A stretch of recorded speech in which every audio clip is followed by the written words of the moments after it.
जिस मुकाम पे मैं इस वक्त खड़ा हूँ, शाहपुरा अछूरा के नाम से जाना जाता है। दो चीज़ों के लिए हमेशा से काफ़ी फेमस रहा है, एक इलेक्ट्रिसिटी और दूसरा जो है वो टूरिज़म।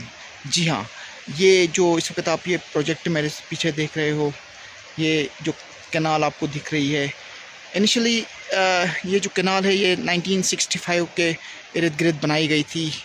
तो मेन पर्पज़ जो था इसका ये था कि ये गांव के लिए जो है वो पानी सप्लाई करे इरिगेशन के लिए। बट लेटर जो है तकरीबन 65 के इर्द गिर्द ये बनाई गई थी इरिगेशन पर्पज़ के लिए।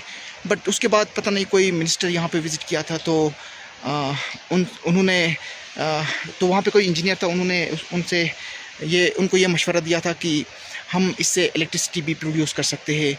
तो मिनिस्टर साहब ने कहा हाँ बिस्मिल्लाह कीजिए फिर। तो 1971 के इर्द गिर्द जो है वो यहाँ से जो है वो इलेक्ट्रिसिटी जो है वो सप्लाई होने लगी पूरे अछूरा के लिए। अब इमेजिन कर लो 1971-72 की बात है कि यहाँ से 24 आवर्स जो है वो इलेक्ट्रिसिटी पूरे गांव को सप्लाई दी जाती थी। जब मुझे नहीं लगता कि उस टाइम पे बांडीपुरा में इलेक्ट्रिसिटी थी या नहीं थी। इवन मेरे को श्रीनगर के ऊपर भी डाउट है कि 71 में श्रीनगर में इलेक्ट्रिसिटी थी या नहीं थी। बट इसका जो मेन इशू जो था वो ये था कि ये एक जर्मन टेक्नोलॉजी थी उस टाइम की। तो इसमें क्या करते थे हम, ये जो कैनाल आपको ये कैनाल जो है ना मैं आपको दिखा रहा हूँ, फिर उसके बाद ये यहाँ पे स्टोर होता था पानी, एक लेवल तक इसको स्टोर किया जाता था।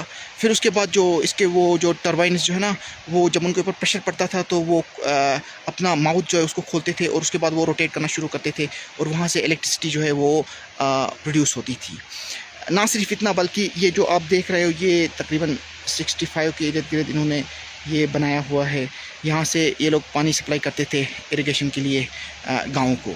बट इलेक्ट्रिसिटी का इशू जो है वो तकरीबन नवंबर के आते आते जो है ना वो मसला हो जाता था लोगों के लिए, क्योंकि पानी को स्टोर करना पड़ता था। तो हार्श विंटर होता था, तो जिसकी वजह से वो जो स्टोर किया हुआ पानी है वो फ्रीज़ हो जाता था। तो फिर लोगों को नवंबर टू अप्रैल इलेक्ट्रिसिटी नहीं मिलती थी। ना सिर्फ इतना बल्कि जो ही अक्टूबर नवंबर का सीज़न शुरू होता था तो पानी जो है वो थोड़ा उसकी लेवल भी जो है ना वो रिड्यूस हो जाती थी, वो भी काफ़ी मसला आता था। तो जब 99 के इर्द गिर्द जब गुरेज़ के बाकी के जो एरिया थे उनको इलेक्ट्रिसिटी से जोड़ा